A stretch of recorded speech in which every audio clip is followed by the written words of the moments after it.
Bonjour, la traditionnelle petite vidéo retour du conseil municipal. On continue avec les bonnes habitudes. Vous savez, j'aime bien vous tenir au courant de ce qui s'est dit lors du précédent conseil municipal.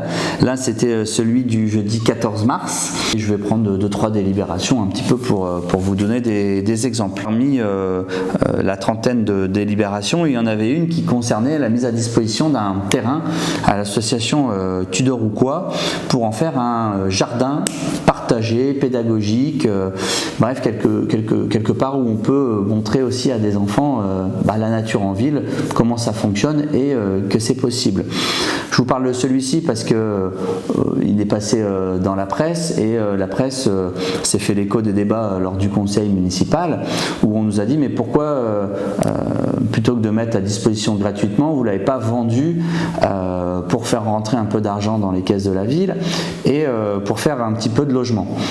Tout simplement parce que cet endroit n'est pas accessible depuis la rue, si ce n'est par un tout petit corridor, et que le logement qui avait été construit à cet endroit-là et que nous avons fait détruire parce qu'il était en train de s'effondrer et désamianter, avait été construit de manière sauvage. Donc c'est-à-dire qu'on ne peut pas construire à cet endroit-là et en plus il n'y a pas les moyens pour faire la construction. C'est pour vous dire que évidemment si on prend des décisions, c'est qu'elles sont mûrement réfléchies et qu'on a pris un éventail de possibilités et qu'on a choisi la plus plausible pour la ville tout simplement. Par ailleurs, ramener un petit peu de végétalisation et de jardin dans ce quartier précisément qui est plus urbanisé et qui est le plus dur en termes de macadamisation, ça a aussi du sens. Les mêmes personnes, notamment de l'opposition, qui nous ont reproché de le faire à un petit parc, et encore, c'est vraiment pas grand chose, c'est quelques mètres carrés, ne nous ont pas fait la même remarque quand c'était sur le site de la ville, qui est pourtant déjà beaucoup plus végétalisé, et tant mieux, c'est une bonne chose. Donc voilà. La deuxième, évidemment, c'est l'adoption du budget primitif 2024. Vous savez, c'est un exercice qui n'est pas évident parce qu'il s'agit d'imaginer l'ensemble des dépenses que la ville va devoir supplanter sur l'année 2024. Donc vous imaginez bien que c'est un exercice d'anticipation quand même qui fait un petit peu tourner les méninges. Cette année, sur le BP, on l'a voulu le plus cohérent et le plus proche des attentes et puis aussi surtout des besoins qu'il y a sur notre ville. Dans ce budget, notamment sur la partie investissement, on va retrouver le fait de rénover la salle Jean Zé 1.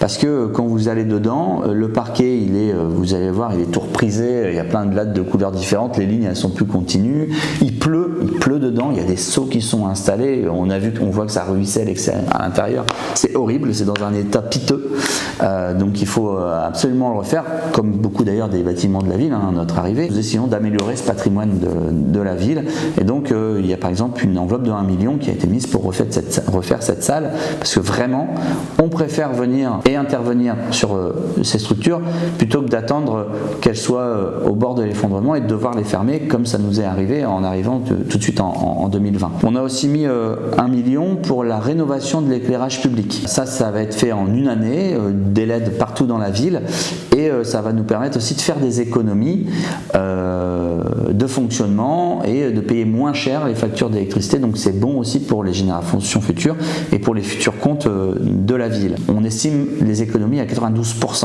pour l'éclairage public, ce qui est énorme, et ça on est évidemment soutenu par la Caisse des dépôts avec lesquels on a fait un emprunt qui est plutôt une avance remboursable, qui fait qu'on va commencer à le rembourser à partir du moment où on commencera à faire des économies.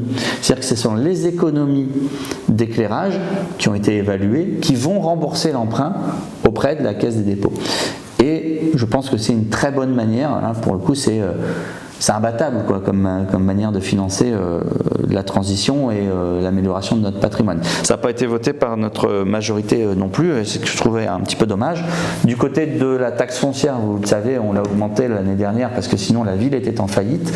Je rappelle quand même qu'à mon arrivée en 2020, à notre arrivée en 2020, la Chambre régionale des comptes disait Fâche-Tuménil, il y a quelque chose de magique, entre guillemets, c'est que vous devez rembourser 1,4 million de dettes annuellement et vous ne mettez de côté que 800 à 900 000 euros. Or, ce qu'on met de côté en fonctionnement annuellement, c'est censé au moins couvrir la dette c'est un principe de gestion de base. Vous faites un crédit, vous devez avoir de quoi au début du mois rembourser ce crédit. Ça paraît logique. À Fage Tuménil, c'était plus le cas. Et c'est marqué dans un rapport de la Chambre régionale des comptes, qui sont des juges quand même. C'est pas des gens de mon parti qui ont fait ça ou une officine bolchevique, je ne sais pas laquelle. Donc on avait été obligé de le faire l'année dernière. Les comptes de la ville restent quand même relativement fragiles malgré cela, dans le contexte d'inflation que vous connaissez. Donc on a décidé de ne pas toucher à la part de la ville pour cette année, de sanctuariser pour cette année la taxe foncière. Il y a la part de l'État qui va augmenter, sur laquelle nous n'avons aucune prise. C'est l'État qui décide de cette augmentation. En tout cas, pour ce qui est de la part de la ville, elle ne bougera pas cette année. Et c'était nécessaire si on veut continuer à, par exemple, refaire la salle Jangier, refaire l'éclairage public. On a aussi mis des enveloppes sur le front de la sécurité, parce que c'était important aussi d'y penser. Alors on va certainement adhérer aux voisins vigilants cette année, et bienveillants, parce que le but, c'est à la fois de signaler si quelque chose se passe dans le quartier pour une intervention rapide, et signaler aussi, par exemple, tiens, mon voisin qui est peut-être un peu âgé, qui vit tout seul, le courrier n'a pas été ramassé hier, c'est pas son habitude, le volet n'est pas relevé alors qu'habituellement il le lève tous les jours. Ça vaut le coup que je signale à la mairie et que nous, la police municipale, aille faire toc-toc pour voir si tout se passe bien. Parce que vous savez, quand on vous apprend qu'une personne a été retrouvée décédée plusieurs mois après son décès dans sa maison, ça fait quand même une drôle de sensation. Et donc si on pouvait faire les voisins à la fois vigilants et bienveillants et solidaires, ça serait vraiment une bonne chose pour la ville. On va mettre aussi à l'achat des barres de volant, parce que la chose qui nous embête le plus en ce moment, c'est les vols de voitures, comme dans tout le département du Nord. Vous savez qu'on est un des départements les plus touchés. Évidemment, la ville de Fage-Tuménil n'échappe pas à ça, et on va mettre des barres de volant. On va en acheter un stock, et puis on les distribuera d'une manière ou d'une autre aux habitants, à raison d'un par foyer, avec un engagement sur l'honneur évidemment à l'utiliser pour son utilisation personnelle. Testons cela et on verra si ça fonctionne et s'il y a une diminution l'année prochaine. Et puis on va mettre aussi à l'achat des vélos électriques pour la police municipale, pour que vous les voyez, vous puissiez les voir à nouveau bien circuler dans la ville. Et on va aussi faire l'étude pour le redéploiement de la vidéosurveillance qui interviendra l'année prochaine, puisque vous savez, ça s'anticipe une année avant, pour avoir les financements et pour pouvoir la redéployer de la manière la plus efficace possible. C'est-à-dire qu'aujourd'hui, on n'en a pas aux entrées et sorties de ville, par exemple. On a du matériel qui est obsolète. Quand je suis arrivé en 2020, on me disait déjà qu'il était obsolète. Alors ça faisait 2 ans seulement qu'il était installé. Je pense que ça avait été fait un petit peu à l'économie et pour des effets d'annonce à l'époque. Et donc l'idée, c'est d'y réfléchir pour un redéploiement l'année prochaine, avec ce coup-ci du matériel qui fonctionne. Voilà. Et puis on va aussi très certainement faire une quinzaine commerciale aux alentours d'octobre. Donc ça va être à discuter avec les commerçants de notre ville, mais le but, c'est toujours de soutenir nos commerçants, nos artisans locaux par l'établissement d'un nouveau moment entre nous, et qui pourra bénéficier aux habitants avec un système de tombola, de tickets à récupérer chez ces commerçants. Évidemment, le règlement n'est pas encore en place, je ne peux pas trop vous en dire, mais il y a une petite enveloppe qui a été mise pour ça. Et puis un dernier projet qu'on a voulu pour cette année, qui est l'année des sports, on a appelé Bouge ta ville en 2024, cette année olympique à Paris. Et nous, on a envie que ça s'incarne aussi un petit peu à Fage-Tuménil. Donc les assos, elles ont leur budget habituel, et à côté de ça, si elles veulent développer des événements dans le cadre de Bouge ta ville Fage-Tuménil 2024, elles peuvent venir solliciter, dans un fonds que nous avons créé à hauteur de 20 000 €, une enveloppe avec un plafond de 2 000 € pour un événement en rapport avec le sport, en rapport avec Bouge ta ville, et qui va leur permettre peut-être de faire venir des médaillés olympiques pour une démonstration, pour une signature d'autographe, pour une petite échange, conférence, ouvert à tout le monde, bien évidemment. Parfois les JO de 2024, on se demande, vu les tarifs, s'ils vont être si populaires que ça. Et nous, on a décidé de faire ça. Ça nous semble être aussi une bonne manière de mettre en avant nos clubs remplis de bénévoles qui donnent de leur temps de repos, de leur temps de famille, de leur temps personnel, pour faire tourner les structures. Et je pense que c'est un juste retour des choses que de leur permettre de le faire facilement. Donc ça, c'est une enveloppe qui a été votée par la majorité. La minorité n'a pas voulu voter ce soutien aux associations aussi, ce que je trouve dommage. Et puis sachez que nous allons mettre à disposition la salle Baron fin juillet jusqu'à mi-août aux associations qui souhaiteraient organiser des visionnages collectifs d'épreuves des JO. L'idée, c'est plutôt que de le regarder une épreuve dans son canapé tout seul devant sa télé, peut-être ça peut avoir un intérêt d'aller voir au hasard la finale d'escrime pour peut-être avoir la médaille d'or avec le club des escrimeurs en salle Baron qui pourrait en plus expliquer, donner des petits éclairages comme ça sur leur sport. Ça nous semble être une bonne idée. Il y a assez de clubs sportifs sur la ville et assez d'épreuves au JO pour qu'il y en ait pour tous les goûts. Et donc on vous fera la publicité de ça. Et cette publicité, on va pouvoir l'améliorer à partir de septembre aussi 2024 sur la ville, parce qu'on a aussi mis au budget le fait de doter la ville d'une application mobile. C'était aussi une des annonces et une des nouveautés qu'il va y avoir.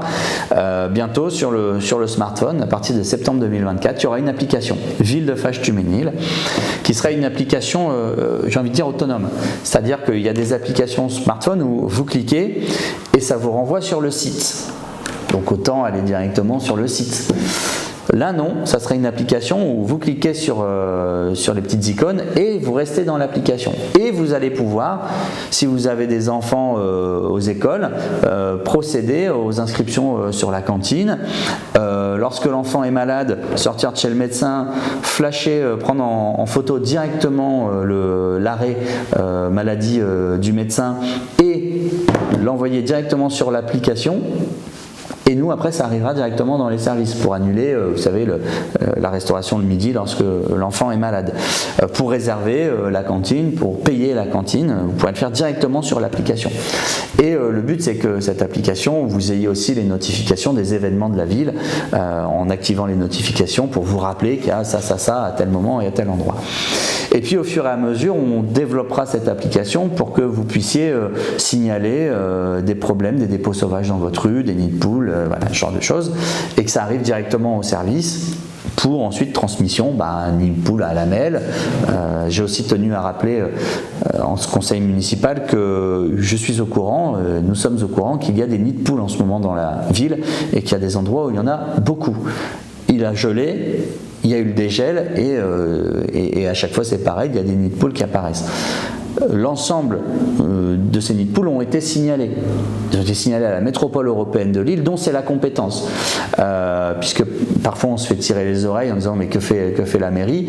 La mairie, elle fait ce qui est de sa compétence, c'est-à-dire signaler à la métropole européenne de Lille qu'il y a un problème. Et j'imagine que la métropole de Lille, devant gérer 95 communes où il y a des nids de poules, elle essaye de faire au fur et à mesure. En tout cas, c'est signalé. Et peut-être, au fur et à mesure, quand on va développer cette application, vous pourrez le faire directement depuis votre smartphone et ça facilitera la vie de tout le monde. Donc voilà, on est très fiers de cette application. Vous retrouverez dedans, par exemple, vous pourrez sélectionner quelle est votre ligne de bus que vous utilisez, avoir les horaires. On a la base de données Ilevia qui sera dedans, donc ça sera fort pratique et vous aurez en poche un seul outil qui vous permettra finalement d'en avoir plusieurs. On va renforcer l'église du Sacré-Cœur de l'intérieur pour éviter un éventuel effondrement parce qu'on ne veut pas qu'elle s'effondre. On va mettre 200 000 € sur l'église Sainte-Marguerite parce que c'est encore la seule qui appartient à la ville et qui soit ouverte et on veut pas qu'elle se détériore. Donc il faut continuellement remettre des petites enveloppes dessus pour faire en sorte d'éviter ce que nous on a connu, c'est-à-dire des bâtiments qui n'étaient pas du tout entretenus et qu'on doit fermer. Et à cet égard, il y a aussi 1 million d'investissements courants qui permettent aux services techniques au quotidien de venir et d'intervenir sur nos bâtiments, faire de l'anticipation plutôt que de devoir de manière urgente intervenir sur un bâtiment qui montre trop de fragilité. Alors voilà, je ne veux pas faire long, petite liste à l'après-vert, mais on a mis 200 000 euros pour une cellule commerciale, l'acquisition de cellules commerciales plutôt sur Ferrer pour essayer de redynamiser le commerce de centre-ville qui en a vraiment besoin, 100 000 euros pour la végétalisation de la ville, 75 000 euros pour les aires de jeu, puisqu'il y en a qui sont vraiment dans un très très mauvais état, la création d'un city-stade pour 100 000 euros du côté de Kléber, bref, beaucoup de projets. Voilà, je m'arrête là parce que sinon je vous en dirai encore beaucoup sur tout ce que nous avons inscrit et cette vidéo ferait finalement 2 heures et c'est pas le but de cette petite vidéo retour du conseil municipal. J'essaierai de vous faire une petite vidéo bientôt aussi sur les événements du mois de mars parce qu'il y en a quand même beaucoup. On va essayer de reprendre cette petite habitude de tenir au courant. Et vivement que l'application arrive pour qu'on puisse vous faire les notifications et que vous le sachiez tout de suite. Voilà, désolé pour la longueur et puis à bientôt.